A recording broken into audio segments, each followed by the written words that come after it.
Hello दोस्तों, विशिष्ट short hand channel पर आप सभी का बहुत बहुत स्वागत है। प्लीज़ चैनल को लाइक, सब्सक्राइब और शेयर करें ताकि नई नई डिक्टेशन आप सभी तक जल्दी जल्दी पहुंच सकें और जल्दी से जल्दी आप सिलेक्शन पा सकें।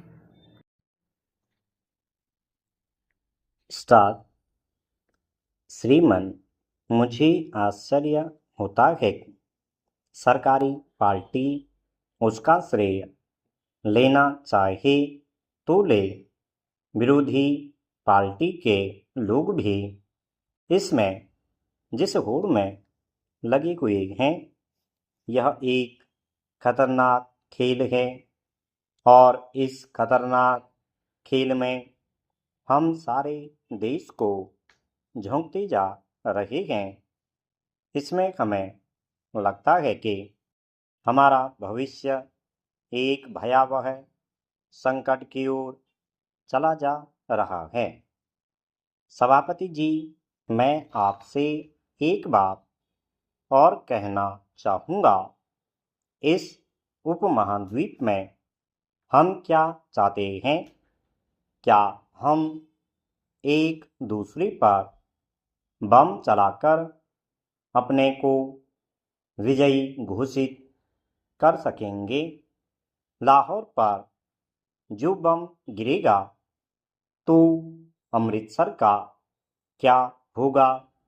हम कहते हैं हमारे मित्र और हम लोग पुराने समाजवादी हैं। हम बोलने में बड़ा विश्वास रखते हैं और वाणी की स्वतंत्रता हम लोगों का जन्म सिद्ध अधिकार है। लेकिन हम लोग यह भूल जाते हैं कभी कभी कर्तव्य के लिए वाणी को विश्राम भी देना चाहिए। इसलिए मुझे उनसे कोई शिकायत नहीं है, क्योंकि हम लोग उस परंपरा को भूल ही नहीं पाते हैं। वाणी खुली हुई हो, चाहे मौके बेमौके जो बोलना हो बोल दें, चाहे उसका परिणाम जो भी हो। अटल जी एक बार बड़ा बम बनाकर उसके बाद संतुलित हो गए।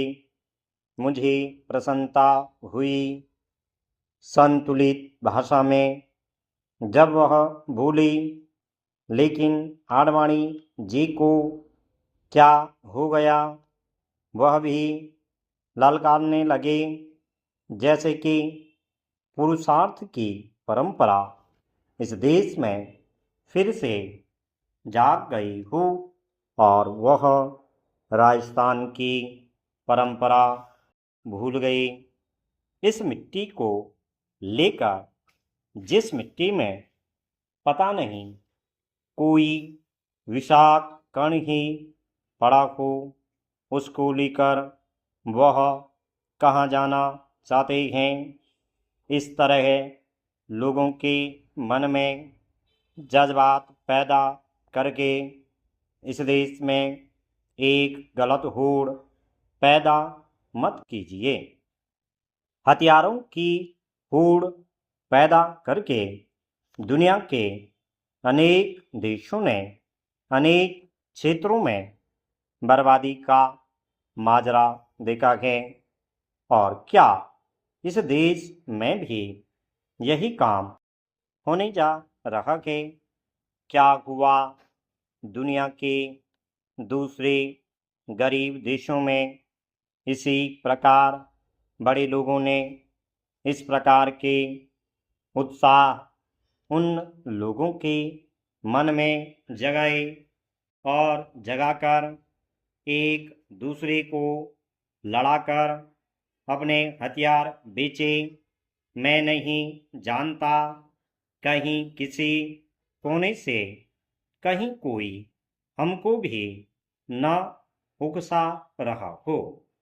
मैं किसी के ऊपर कोई संदेह नहीं करता, लेकिन एक और अणुबम का विस्फोट होता है तो मन में यह शंका पैदा होना कोई गलत बात नहीं होगी कि हम दस्तखत करते हैं या नहीं। स्टॉप।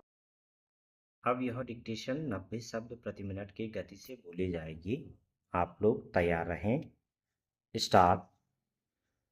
श्रीमान, मुझे आश्चर्य होता है, सरकारी पार्टी उसका श्रेय लेना चाहे तो ले, विरोधी पार्टी के लोग भी इसमें जिस होड़ में लगे हुए हैं।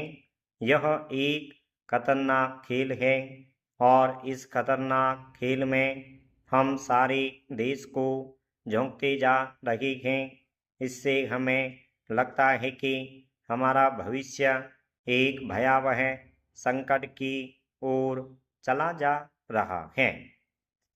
सभापति जी, मैं आपसे एक बात और कहना चाहूँगा। इस उपमहाद्वीप में हम क्या चाहते हैं? क्या हम एक दूसरे पर बम चलाकर अपने को विजयी घोषित कर सकेंगे?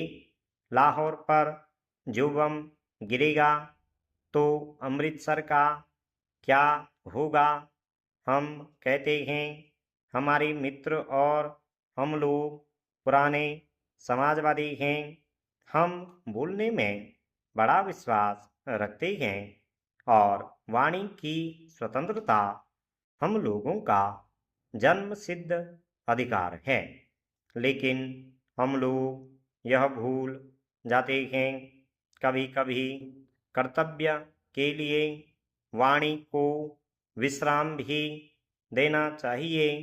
इसलिए मुझे उनसे कोई शिकायत नहीं है, क्योंकि हम लोग उस परंपरा को भूल ही नहीं पाते हैं। वाणी खुली हुई हो, चाहे मौके बेमौके जो बोलना हो बोल दें, चाहे उसका परिणाम जो भी हो। अटल जी एक बार बड़ा बम बनाकर उसके बाद संतुलित हो गए। मुझे प्रसन्नता हुई संतुलित भाषा में जब वह बोले, लेकिन आडवाणी जी को क्या हो गया? वह भी ललकारने लगे, जैसे कि पुरुषार्थ की परंपरा इस देश में फिर से जाग गई हो और वह राजस्थान की परंपरा भूल गए। इस मिट्टी को लेकर, जिस मिट्टी में पता नहीं कोई विषाक्त कण ही पड़ा हो, उसको लेकर वह कहाँ जाना चाहते हैं? इस तरह के लोगों के मन में जज्बात पैदा करके इस देश में एक गलत होड़ पैदा मत कीजिए।